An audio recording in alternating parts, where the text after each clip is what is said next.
जय श्री कृष्ण मित्रों, मैं प्रियंका स्वागत करती हूँ आपका जीवन और अध्यात्म में। प्यारी सात संगत जी, आज की साखी सुनकर आपका सतगुरु के ऊपर से विश्वास पक्का हो जाएगा। और आज की इस साखी में हमें यह भी पता चलेगा कि जब हम एक पूर्ण संत महात्मा के नाम ले लेते हैं, जब हमें एक पूर्ण संत सतगुरु के नाम की बख्शिश हो जाती है, तो उस दिन से लेकर सतगुरु कैसे हमारे अंग संग रहते हैं, हमारे हर निजी मामले में वह कैसे सहायक होते हैं, वह आज हमें इस साखी के माध्यम से पता चलेगा। तो साखी को कृपया पूरा सुने। साथ संगत जी, यह घटना पंजाब के खन्ना शहर की एक सत्संगी परिवार की है, जिन्हें सतगुरु के नाम की बख्शिश हो चुकी थी। और उस सत्संगी परिवार ने कभी भी सेवा का मौका अपने हाथ से जाने नहीं दिया। वह गुरु घर की सेवा के लिए हमेशा तत्पर रहते थे। और साथ संगत जी, उनकी सेवा इतनी की कि गुरु घर में संगत को उनके परिवार की मिसाल दी जाती थी, ताकि संगत भी उनसे सीख सके, उनसे प्रेरणा ले सके। क्योंकि जब भी कोई सेवा आती तो गुरु घर की तरफ से सबसे पहले उन्हें सूचित किया जाता था, क्योंकि वह सेवा का कोई भी मौका अपने हाथ से जाने नहीं दिया करते थे, फिर चाहे वह तन की सेवा हो या धन की सेवा हो। साथ संगत जी, उनके हर एक चीज़ में बहुत ही ज़्यादा वो संगत करते थे। और एक हिंदू परिवार रहता था बगल में, और उस परिवार की महिला इस सत्संगी परिवार की बीवी की सहेली थी। और जब उनके पेड़ी होश में से उस हिंदू परिवार की महिला का बेटा विदेश चला गया, तो यह देखकर इनके मन में भी यह बात चलने लगी कि क्यों ना हम भी अपने बेटे को विदेश भेजें।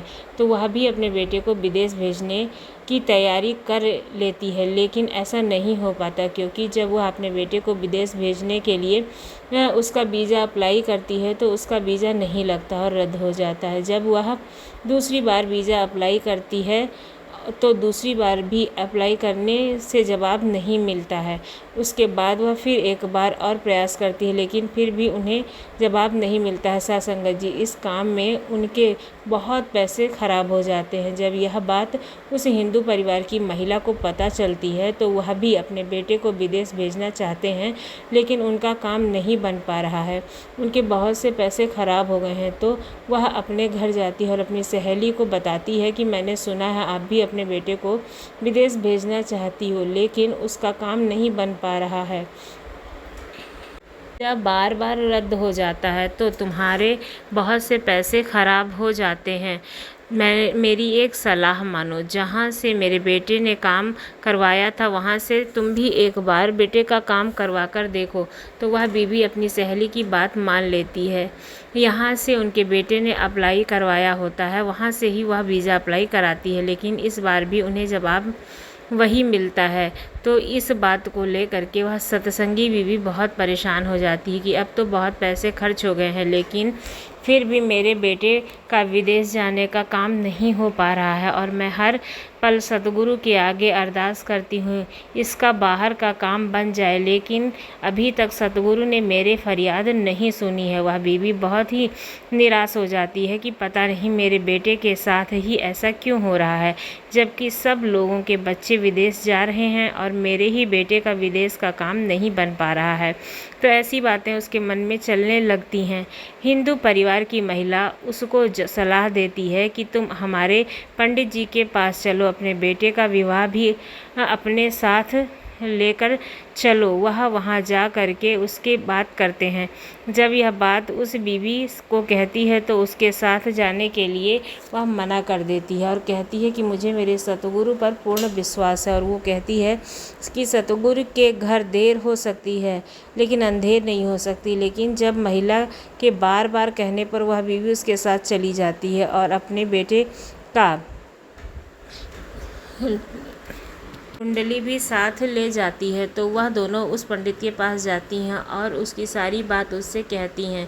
तो सबसे पहले वह पंडित उस एक दहके का टेवा अपने हाथ में ले लेता है और देखते ही उनकी माँ को यह बात कहने लगता है कि आपके बेटे का बचाव केवल आपके ही कारण हो रहा है, और आपके जो गुरु हैं उनकी दया में जो हाथ है वह सदा आपके ऊपर है, इसलिए आपके परिवार पर कभी कोई आँच नहीं आ सकती है। वह सदा ही आपके अंग संग हैं।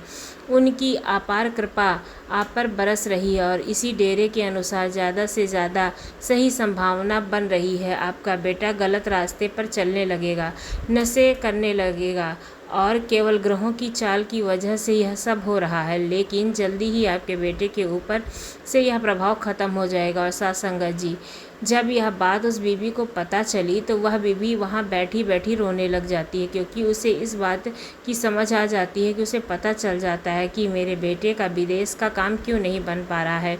सोचती है कि अगर मेरा बेटा विदेश चला जाता है तो वहाँ जाकर गलत संगत में ही पड़ जाएगा और कुछ भी हो सकता है इससे। लेकिन मेरे सतगुरु ने ऐसा नहीं होने दिया। जब तक यहाँ पर इसका हिसाब किताब पूरा नहीं हो जाता है तब तक मेरे सतगुरु ने इसे यहीं पर रोक के रखा है, ताकि इसे किसी तरह का नुकसान ना हो सके। सतगुरु ने इसे अपने साथ जोड़ कर रखा है ताकि गलत संगत में यह ना पड़ सके और संगत जी सेवा में लगा रहे, क्योंकि अगर वह विदेश चला जाता है तो पता नहीं इसे वहाँ कैसा माहौल मिलेगा, कैसे लोग मिलते। शायद वह बुरी संगत में पड़ जाता, ऐसा हो जाता तो मेरी हालत कितनी ज़्यादा ख़राब होती, मेरे लिए कितना गलत होता। इसलिए सतगुरु ने यह काम रोक रखा है। लेकिन हमें इस बात की खबर तक नहीं होती है कि हमारा काम क्यों नहीं बन रहा है, क्योंकि उनके ना बनने के पीछे कोई ना कोई कारण ज़रूर होगा। सतगुरु की कोई दया मेहर उसके पीछे छिपी होगी, हमें जो नज़र नहीं आती, क्योंकि वह गुरु हमारे लिए वही करता है जो हमारे लिए अच्छा होता है और जिसे वह नाम की बख्शिश कर देता है, जिसकी जिम्मेदारी वह ले लेता है, उसकी पल पल संभाल करके रखता है। और सतगुरु कोशिश करते हैं कि मेरे सत्संगी को किसी भी तरह की तकलीफ़ ना हो, उसे कोई दुख सहन ना करना पड़े।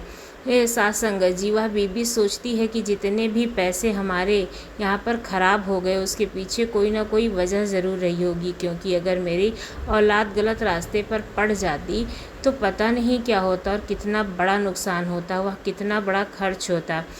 उस बीबी के अंदर चलते हैं लगती है तो उसकी आंखें बंद हो जाती हैं, आंखों से आंसू निकल पड़ते हैं। वह बीबी घर आकर सतगुरु की याद में बैठकर रोने लगती है और सतगुरु का बार बार धन्यवाद करती है।